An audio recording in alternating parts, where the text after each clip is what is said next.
Assalamualaikum warahmatullahi wabarakatuh. Saya Vidya Sinta Bilkis dengan NPM 21170510209 dari program studi S1 Ilmu Komputer kelas B.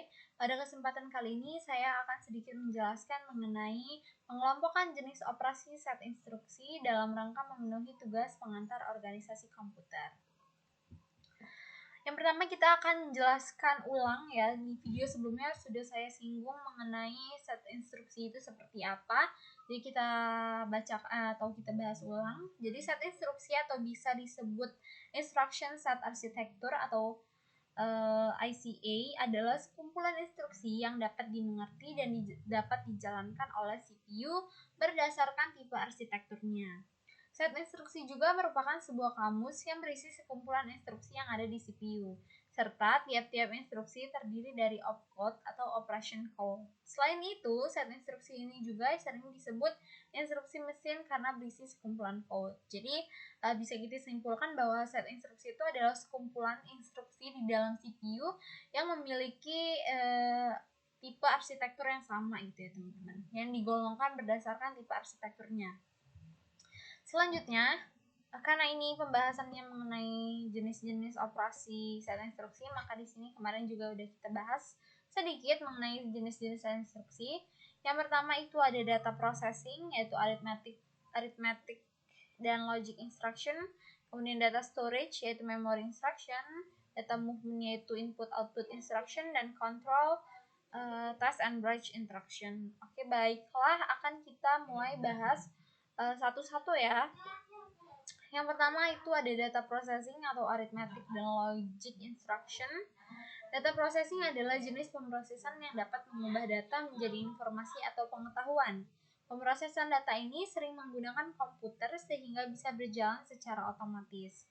Setelah diolah, data ini biasanya mempunyai nilai yang informatif jika dinyatakan dan dikemas secara terorganisir dan rapi. Maka istilah pemrosesan data sering dikatakan sebagai sistem informasi. Kedua istilah ini mempunyai arti yang sama.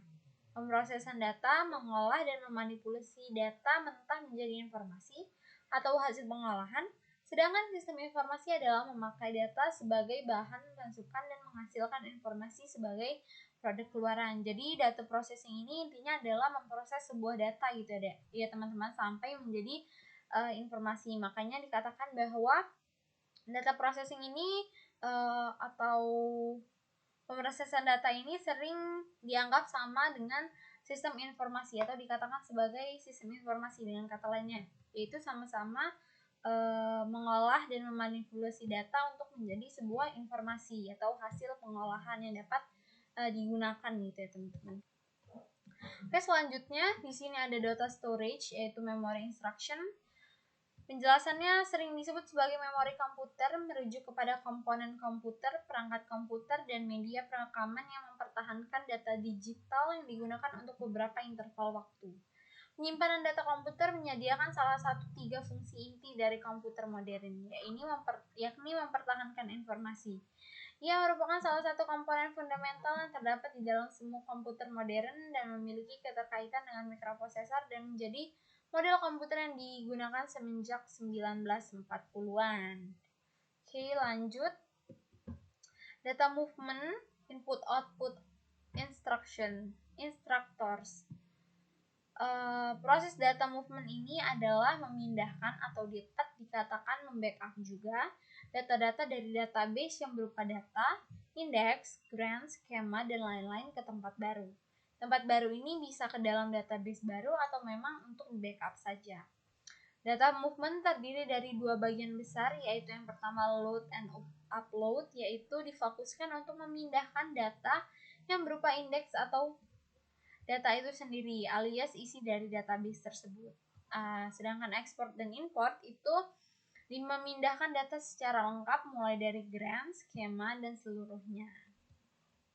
Oke, untuk yang terakhir di sini ada control yaitu test and branch instructions, yaitu unit kendali atau dalam bahasa Inggrisnya control unit CU adalah salah satu bagian dari CPU yang bertugas untuk memberikan arahan atau kendali atau kontrol terhadap operasi yang dilakukan di bagian ALU atau Arithmetic Logical Unit di dalam CPU tersebut.